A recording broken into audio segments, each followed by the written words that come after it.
Fundamentals of Chinese 1, Unit 14, Narrative at a Friend's House, Understand It. Please turn to pages 135 and 136 in your textbook to follow along and take notes. So for this unit, it's a narrative, it's not a dialogue. So we have someone telling us what happened at Gao Wenzhong's house the other night. So it opens up with 昨天晚上王鹏和李友去高文中家玩. So the new vocabulary here is wan, and if you just look at this character here, it's wan, W-A-N, second tone. And of course the R is the Beijing dialect. You can take this out, that's fine, but it's just a habit of people to talk like this. It's kind of like the habit of people in the South to say y'all, or like an accent. It's also just as simple as being an accent, but it's just become so popular that even around the whole country, when people say war, they always say it with the R on the end. Now, literally translated, war means play. So usually when we say, I'm going to go to a friend's house to play, that's usually something that a child would say. I'm going to go over to Johnny's house to play. Now, Chinese children and adults both use this word war, which we translate into play. But we need to be careful, in my opinion, and there may be differing opinions among others who teach Chinese or who translate for a living. But in this context, when you see Wang Peng he Li You qu Gao Wenzhong jia war, okay, for me, I would translate this as to hang out or to visit. So that's the way I would choose to translate it. If you translate it as play, well, adults don't go to other adults' houses to play. They go to hang out. So that's how I choose to translate it. So pause if you want and think about how you might translate this sentence. Last night, Wang Peng and Li You went to Gao Wenzhong's house to play or hang out. Pay attention to the word order here too. 昨天晚上, so we start with yesterday or last night. Wang Peng和李友去高文中家玩, and so the rest of this is similar to our word order. Next we have 在高文中家他们认识了高文中的姐姐.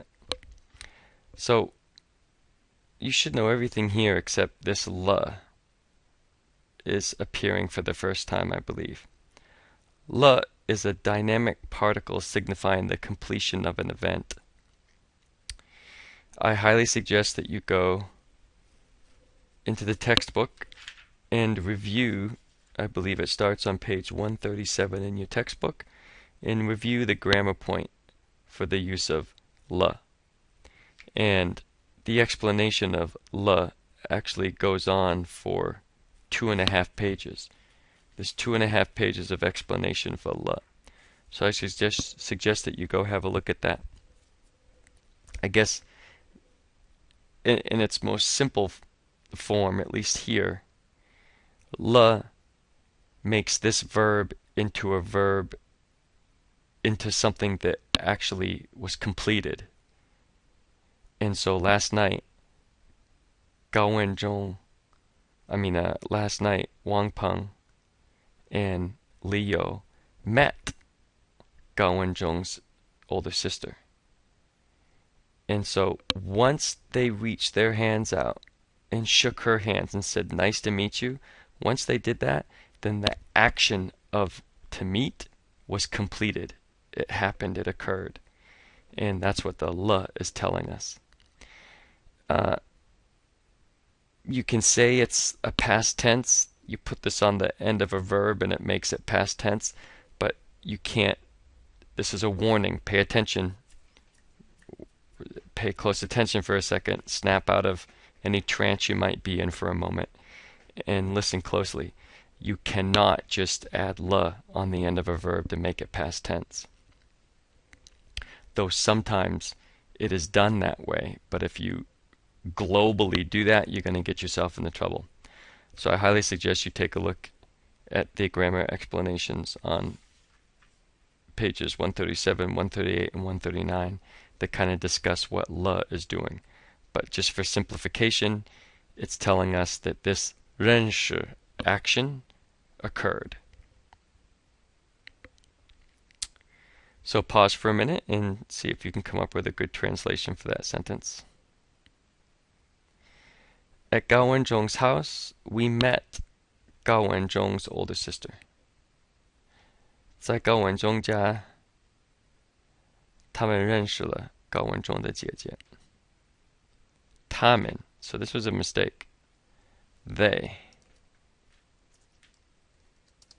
met Gao Wenzhong's sister.